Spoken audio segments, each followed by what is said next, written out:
छात्र संघ का विश्वनाथ जिला का सचिव मेरा अगाडि बस्नु भएको समस्त यो अञ्चलका पुरुष महिला वयोज्येष्ठ भाइ बहिनी साना साना बच्चाहरू यहाँहरू सबैलाई म न्यानो अभिवादन गर्दै हुन्छु। आपणाहरू पुष्प अभिनन्दन जनाउँछु। आज यहाँ डाक्टर भीमराव अम्बेडकरको जन्म जयन्ती उत्सव पालन भएको छ। यो उत्सवमा मलाई बोलाइएको थियो। साधारण अतिथि भएर आएको थियो। यो सभा स्थलमा आउने बित्तिकै मैले सुने म त निर्दिष्ट वक्ता भन्नु सबैभन्दा धेरै बोल्ने सबैभन्दा राम्रो बोल्ने व्यक्तिमा मलाई राख्नु भएको तर म यहाँ आएर ताल खाएँ। म त्यसको अध्ययन गरेको थिइनँ। मलाई दुई दिनमा एक दिन अघि नै मलाई बोलाएको थियो भने अलिकति अध्ययन गरेर आउने थिएँ र के भन्नु मेरो भन्न अगाडि नै म अलमल्ल परियो जाइन। अब वक्तव्य त राख्नै पर्यो। डाक्टर भीमराव अम्बेडकरको हाम्रो संविधान प्रणेता त्यो संविधान लेख्ने समयमा भारतको जनसङ्ख्या थियो 32 करोड अथच यहाँ हिन्दूका देवी देवताको संख्या थियो 33 करोड। देवी देवताको संख्या भन्दा भारतका जनसङ्ख्या थियो मात्र 32 करोड। यही 32 करोड जनसङ्ख्यार भावे भारत संविधान आवश्यक हो। यही खबर 1948 सनर 15 আগষ্ট দিনা भारत স্বাধীন হল। তাৰপিছত সংবিধান ঘোষণা কৰিবলৈ এজন ব্যক্তি লাগে।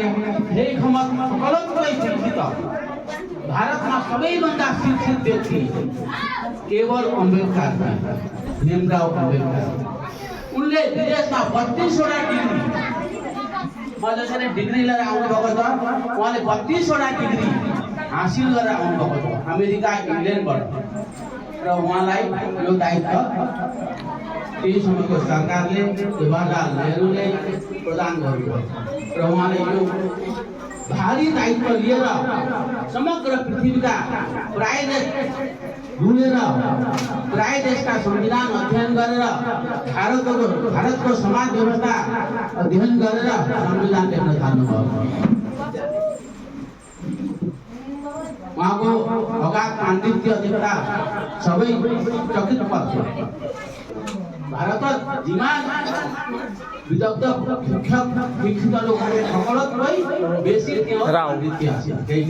অন্যান্য জাতিৰ মানুহৰ লগতে সমানে খেল মিলাই সমাজক বসবাস কৰিবলৈ আৰু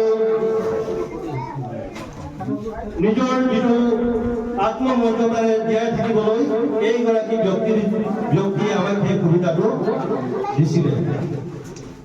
এইগৰাকী ব্যক্তি আমাৰ নিচিনাকৈ পিছপৰা শ্ৰেণীৰ আছিলে, যিটো হৰিজন শ্ৰেণী বুলি আমি কওঁ।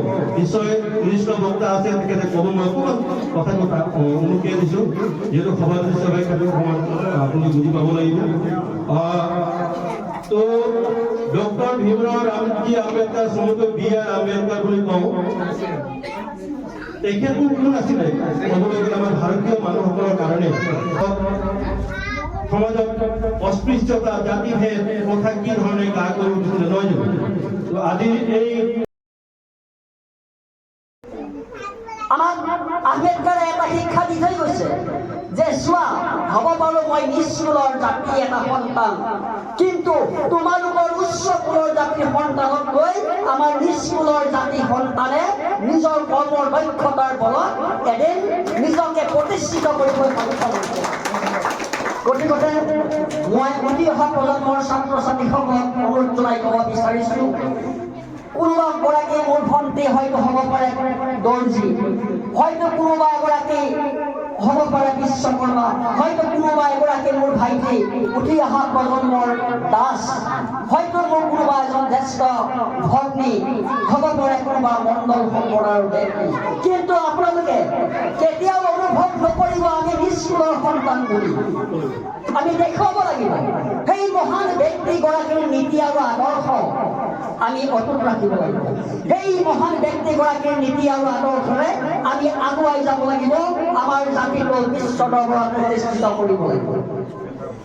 এতিয়া আপোনালোকে চাওক, আজি আমাৰ সমাজত আমাৰ সদৌ অসম গোৰ্খা ছাত্ৰ সন্থাৰ কেন্দ্ৰীয় বিষয়ববীয়াৰ লগতে বিহালী আঞ্চলিকৰ বিষয়ববীয়াসকল আছে। ইতিমধ্যে আপোনালোকে জ্ঞাত উচ্চ নিচ্চ কথাটো যে আজিও আমাৰ মাজত চলি আছে, সেই কথাটো দল পটকৈ উদাহৰণ আমি আপোনাক অকণমান দাঙি ধৰিব বিচাৰিছোঁ। আজি চাওক, সদৌ অসম গোৰ্খা ছাত্ৰ সন্থা, সদৌ অসম গোৰ্খা ছাত্ৰ সন্থা বুলি ক'বলৈ যাওঁতে তাত ৰাইন লিংগো তামাঙেই জড়িত হৈ আছে নে ভটৰাই, উপাধ্যায় তেওঁলোকে আছে নেকি? ইয়াতো সকলো আছে সদৌ অসম গোৰ্খা ছাত্ৰ সন্থা।